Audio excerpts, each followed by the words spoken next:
At an early age, Taylor Swift knew she wanted to sing like Faith Hill, Shania Twain, and the Dixie Chicks. Just this beautiful, shining, glittery thing to me. I'm so excited about the opportunity to possibly walk away with a Grammy. You know, I don't know what that feels like. I've never gotten up there and accepted a Grammy before, and I don't know, someday I'd really like to know what that feels like. It didn't take long for the driven young lady to make her way to Nashville, where she went on to win 7 Grammy Awards, 11 American Music Awards, 7 Country Association Awards, 6 Academy of Country Music Awards, and 4 Billboard Music Awards. As a songwriter, the Nashville Songwriters Association and the Songwriters Hall of Fame have honored her. Already 18 and absolutely loving this. This is the best senior year I could have imagined. And, you know, having a blast with it. Well, for this award, I guess I saw my name on the ballot, but didn't really think that I had a chance at winning. And, you know, I was like, yes, it's good to be a nominee, but I honestly didn't think that I was going to win this award. And I can't believe that I did. I can't believe that the fans did that for me. Everybody on MySpace, they're the reason why I am holding this award right now. Taylor Swift, America's sweetheart, was born December 13th, 1989, in Reading, Pennsylvania. At 9 years old, Taylor and her family moved to Wyomissing, Pennsylvania. There, she spent her summer vacations at her parents' beachfront home in Stone Harbor, New Jersey. I'd say they made a pretty big sacrifice. When she was 14, her father up and moved the whole family to Hendersonville, Tennessee. Fortunate for him, he was able to transfer to the Merrill Lynch office in Nashville. Well, I have family that I spend every Thanksgiving with. They're all on my mom's side, and they're all women, and they're really loud. They're obnoxiously loud, and they all have this genetic cackle.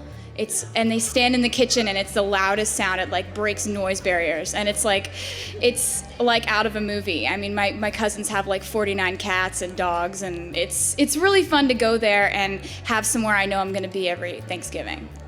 At the same time, Swift became interested in singing and often went to New York for vocal lessons. Before long, she had become consumed with country music. To hone her skills, she used all of her free time to perform at all kinds of events, from Boy Scout meetings and sporting events to local festivals and coffee houses. At the beginning of the year, I'm going to the UK again and doing a tour there. I'm going to Australia, and I'm going to Japan, so I'm really excited about that. And then when I get back, I'm starting my headlining tour in May, and I can't wait. After watching Faith Hill on Behind the Music, the young artist knew she was destined for Nashville. She just had to figure out a way to be different so she would stand out from the noisy Nashville music crowd. Taylor knew her strength would be writing her own songs. To me, Taylor Swift is sheer brilliance. You know, she writes feelings from, past life experiences, and I think everybody, but young girls in general, all over the world can relate to that.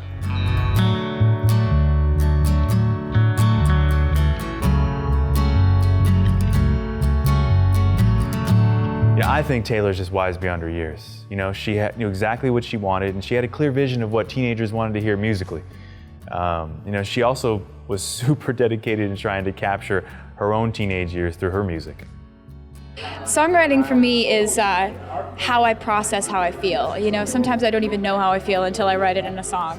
And I feel very lucky to have been able to write all the songs that I've ever recorded. And especially with this new album, writing them all, without any co-writers. I am very excited for people to hear it. One time I gave her an award on one of the shows, and she was one of the two of my children. I got 8, but 2 of them are real Taylor Swift fans, and they're just so excited that I'll be up here working with her. But she's very nice. I think for me, I just live on the hope that if I keep on writing about my life, and my life is constantly changing, my music will also be changing as well. At 15, Taylor left RCA Records. She was ready to start recording her album, but her parents wanted her to wait a few years to split from her record label and manager.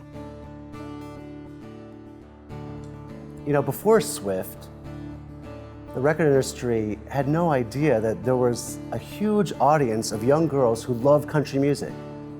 Country music that talked about teenage problems and life in general, and it's a success. In 2005, at an industry showcase at Nashville's Bluebird Cafe, Swift caught the attention of Scott Borchetta of Big Machine Records, who signed her to a record deal. Swift immediately got work. She wrote 3 of the album's songs, including 2 singles, and co-wrote the other 8 with various artists. The final product was released in 2006, her self-titled debut album, Taylor Swift. For me, performing Innocent on the VMAs was a great way to put a lot of it behind me, and I'm very happy about that. I was very grateful that I was given the opportunity to perform a song that nobody had heard before, and really happy with the responses that I got back to the song. That was wonderful. With the success of her debut album, Swift promoted the LP extensively. In addition to her own material, Swift played covers of songs by Beyoncé, Lynyrd Skynyrd, Eminem, and Rihanna. Many people have influenced her, including her grandmother, Marjorie Finlay, who was an opera singer. So right there, it shows you a lot about range. You know, people think they're just keyed into one thing, but sometimes it's opera or choir or classical, or it could be a million things, genres that fit into the genre that we know them as. Also, she said on many occasions that Shania Twain, who is, you know, sort of the queen bee, but anyway, Shania Twain was not only as a songwriter, but also as a performer, was her biggest musical influence. I am performing. It's just wonderful to be here because there are so many people that I respect and I look up to and I admire doing something, coming together to raise awareness for, you know, cancer detection and detecting it early. And there's that, you know, these people that I've looked up to for so long, getting to meet people like Tom Hanks. And then on the other hand, I get to play music. So it's wonderful to be here tonight. In 2008, Swift released her second studio album, Fearless. It debuted at #1 on the Billboard 200, selling more than 8.6 million copies worldwide.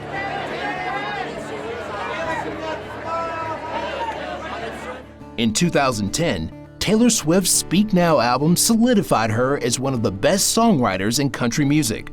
That album sold more than 6 million copies, and the tour was attended by over 1.6 million fans, grossing over $123 million.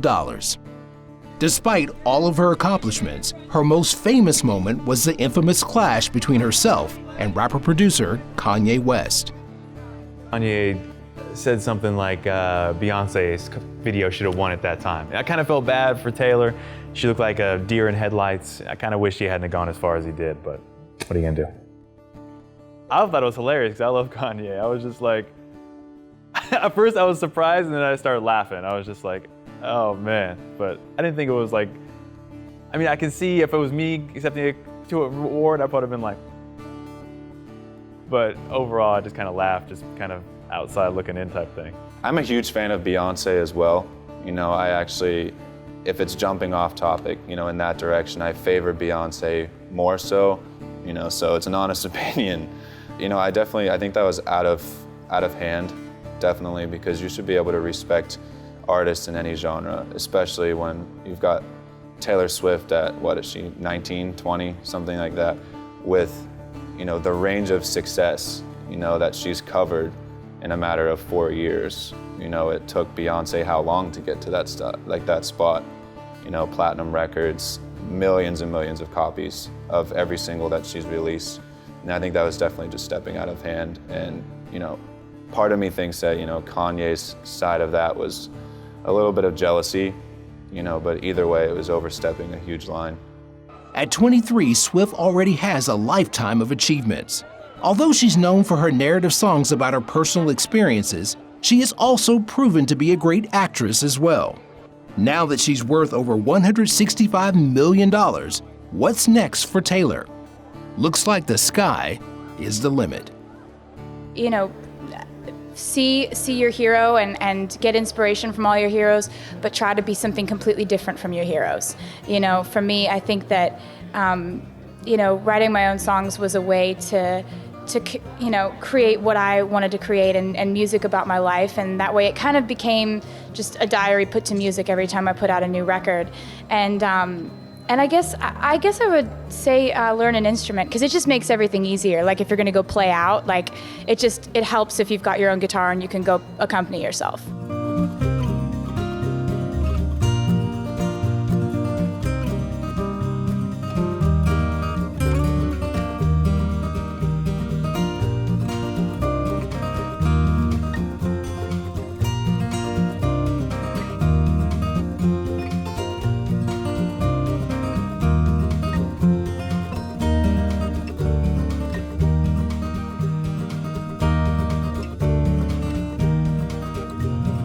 In Faith Hill's 19-year career, she has sold over 40 million records worldwide, had 13 #1 singles, and 20 #1 videos. Has there ever been a more exciting female artist than Faith Hill? I mean, the hits, this image of beautiful wife, loving mother, Tim McGraw right by her side, the fact that she clawed her way up through the music industry, never let go of her dreams. That's exactly what you want in a country music superstar. She's it. She's all of it. And on top of it, she's one of the most beautiful women in the world. Faith Hill is the first female artist to have not one, not two, but 3 consecutive #1 albums on both the country and the pop charts. Think about that.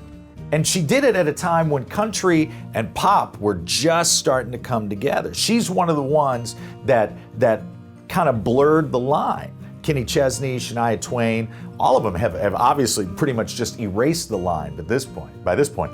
But Faith was the one that got pop listeners to say, hey, I like this. She may be country, but I like this a lot.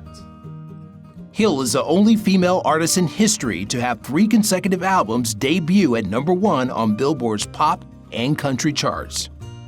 One of the biggest country stars of the 90s and the 2000s was Faith Hill.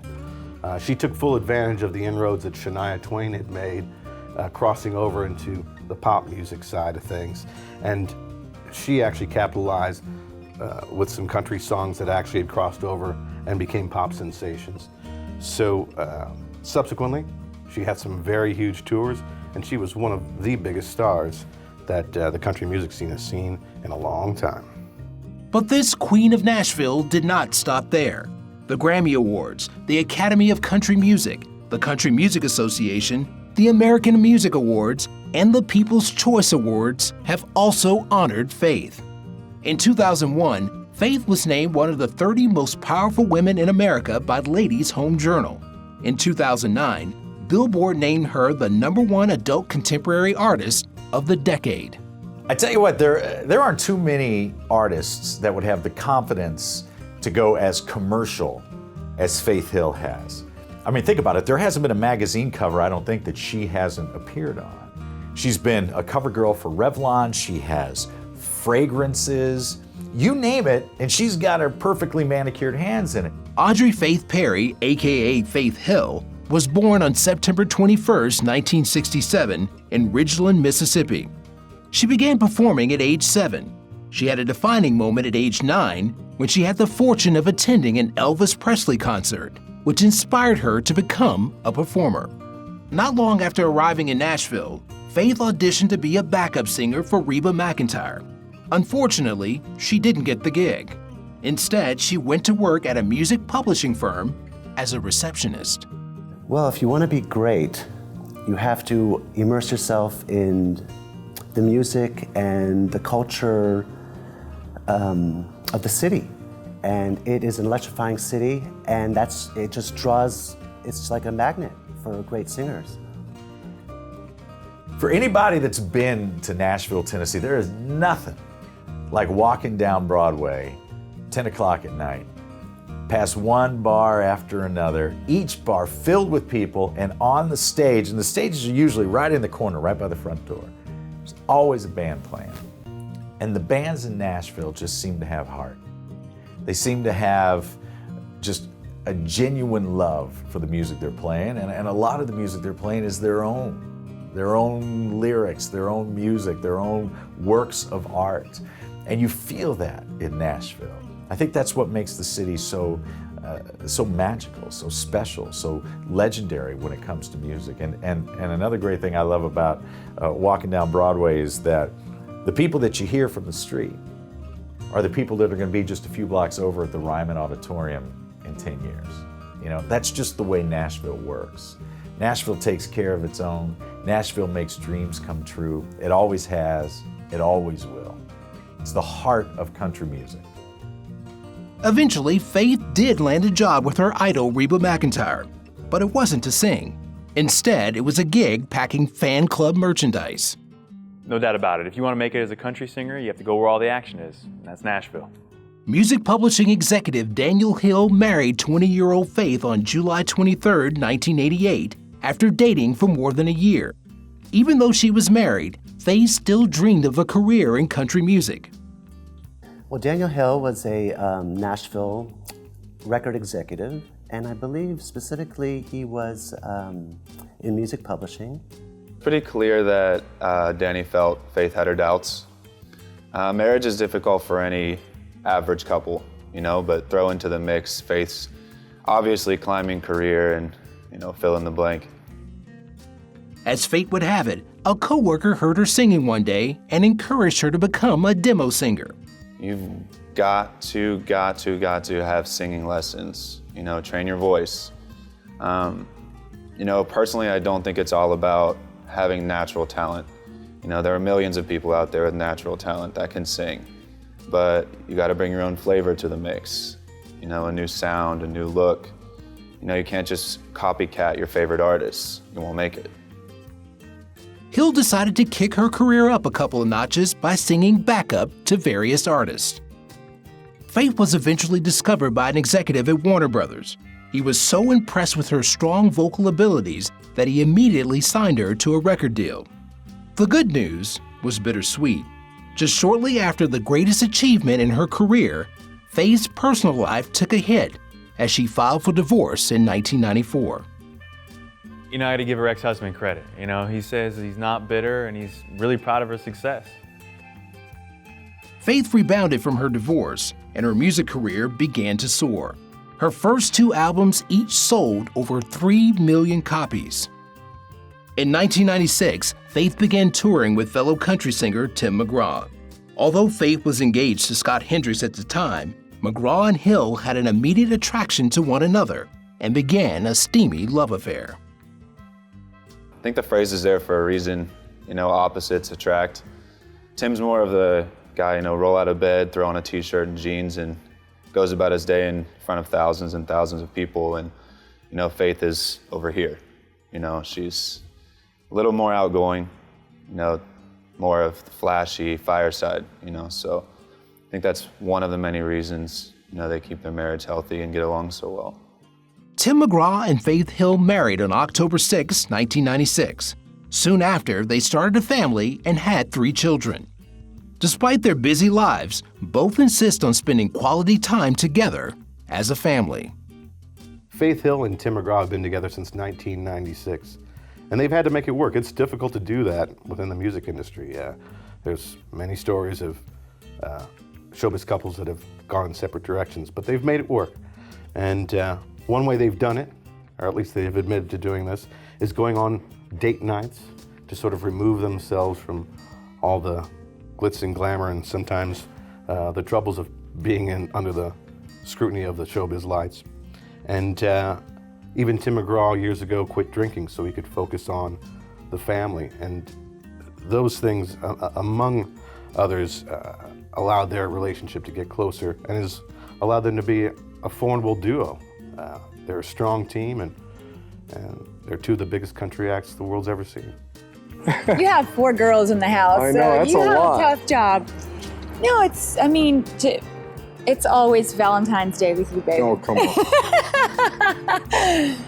Oh gosh, I don't know. We've done pretty simple, to be honest with you. Nothing real extravagant. Nothing crazy. No, I mean, you know, our best times are just to hang out of the house with the kids, you know, and that's what we try to do is something like, I mean, every now and then we'll go on our date, but our date nights are usually during the afternoon. 12 o'clock in the afternoon, having lunch on a Tuesday and going to a movie. Yeah. One of the best rules they have, in my opinion, is that they have a rule where they are adamant about not being apart from each other for more than 3 days at a time. Now, that's a good rule, because I think, it helps you from straying when you're on the road. You could be all alone, and you could have a lot of fans, adoring fans who love you. And so if you make sure you're together a lot, it helps, Yeah, we went to see Rod Stewart one year when he came through Nashville, and I remember he was going into his encore, and he was just about to sing Hot Legs. And you pulled me out of the seat, and I was like, what are you doing? I have to see what Rod Stewart sing Hot Legs. And then you blindfolded me and put me into the car, went to the airport, got on a plane. And we're gone. And we're gone. And I forgave you once we got to where we're going. Yeah. In 1998, Hill released Faith, a pop country hit that sold more than 6 million copies. She immediately followed that up with another CD titled Breathe, which sold 10 million copies and garnered her 3 Grammy Awards. First of all, I heard that she changes diapers right before she even goes on the stage, which is amazing but she's dedicated to that balance. She's dedicated to making her family situation work while enjoying her career at the same time. And it looks like she has hit her stride and, making it all work. In 2000, Faith found her career in high gear, being featured in television commercials, performing at award shows, becoming a cover girl, and winning the CMA Female Vocalist of the Year award. Collectively, they've sold 70 million albums, won 8 Grammy Awards, 14 Country Music Awards, 14 American Music Awards, 7 People's Choice Awards, and 26 Academy of Country Music Awards. Please join me in welcoming Tim McGraw and Faith Hill.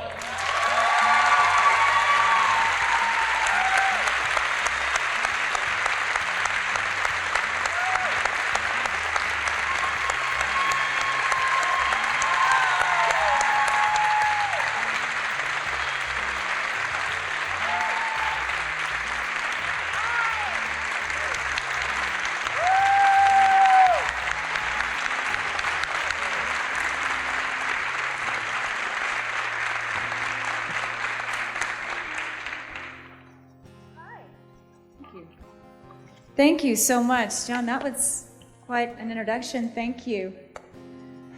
I'm so excited. This is thrilling for us to be a part of this extraordinary experience for this limited time. The Venetian has just offered, they're opened the doors here and welcomed us in such a gracious way.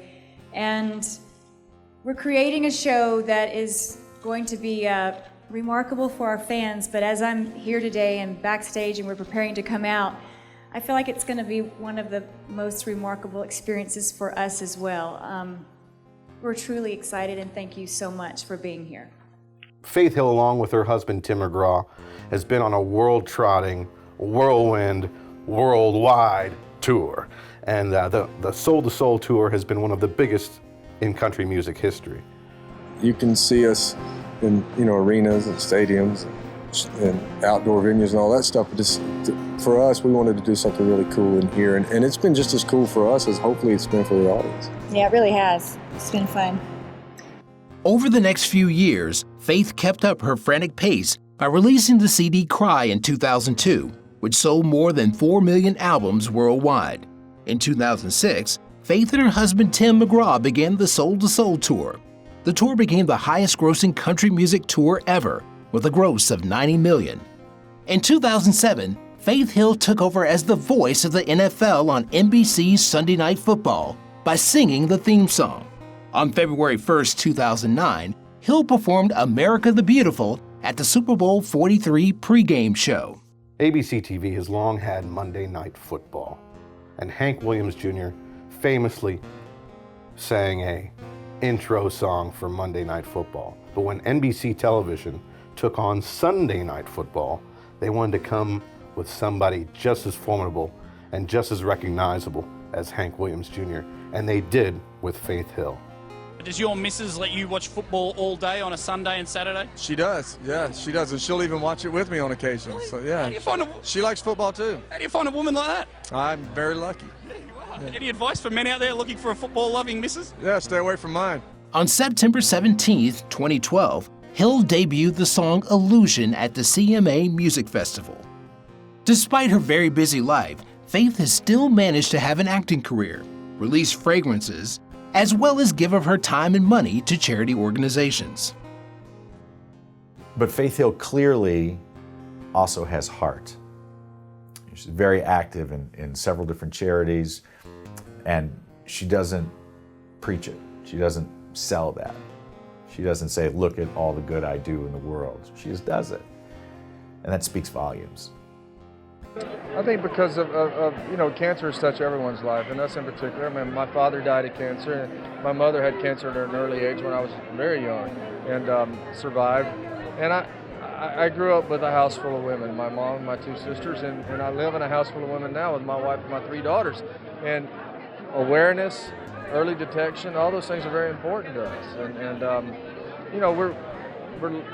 lot of people do a lot more work than we do. But we're lucky that we have a position, that we have a podium that we can put a face on it and bring attention to it. And that's what we're here to do, and that's what it's all about. For a celebrity, I guess, in a position that we're in to get these kind of awards. Is this your first joint award? That's non-music related, yes. Yeah. And what does that mean to you to share this with Tim? Oh, yeah. Well, because we've gone through this together as a family, and it was difficult to get the news of Tug, and it was difficult to watch him fight, for the last 6 months of his life. So from that came a great deal of knowledge and dedication towards cancer research, quality of life, and we do that together. So anything we can do together, it's good. Even though Faith has reached megastardom, she's still the girl next door, ambitious and driven as ever. One of the things I write about in my books is finding that family-work balance. It is so hard to do that, which is why it's so admirable and so rewarding when we see people who have achieved that balance. Because let's be honest, when you're chasing your dreams, regardless of how big or small they may seem, there are a lot of things that get pushed to the side. And to make sure that your family is not one of those things that gets pushed to the side is a real accomplishment and a real medal of honor for people that can do that. Faith has managed to achieve incredible success doing what she always wanted to do, but even more importantly, achieve success as a mother and a wife. And when it all comes down to it, when the crowds have left the concert venue, when people stop downloading your music, when nobody's going to see the movies or the TV shows that you're in, what matters is your kids, what matters is your family, and what matters is love.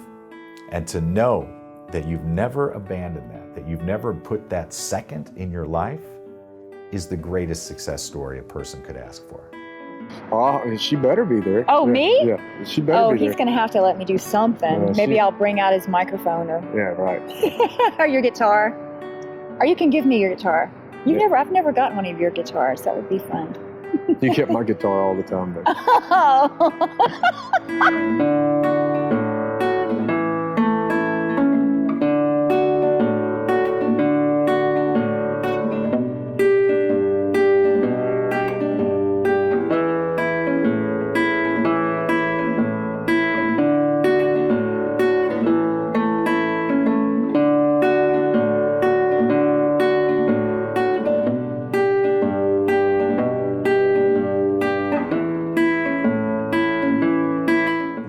McEntire was born on March 28, 1955 in Kiowa, Oklahoma, to the parents of Jacqueline and Clark McEntire.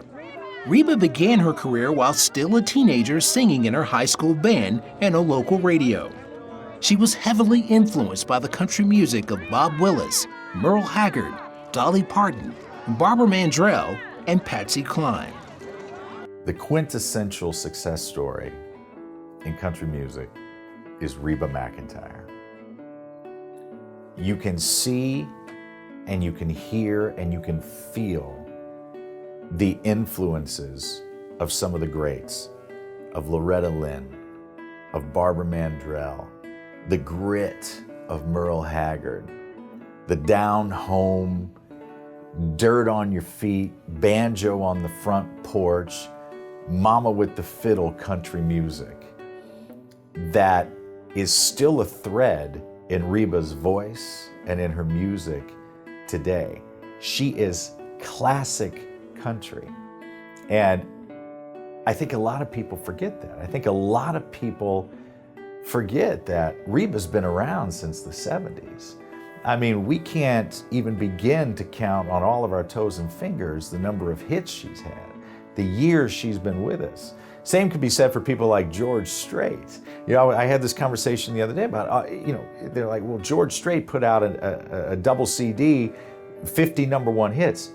That was 10 years ago that came out. There have been more. Same with Reba. Everything she does goes right to the top because people love the classics.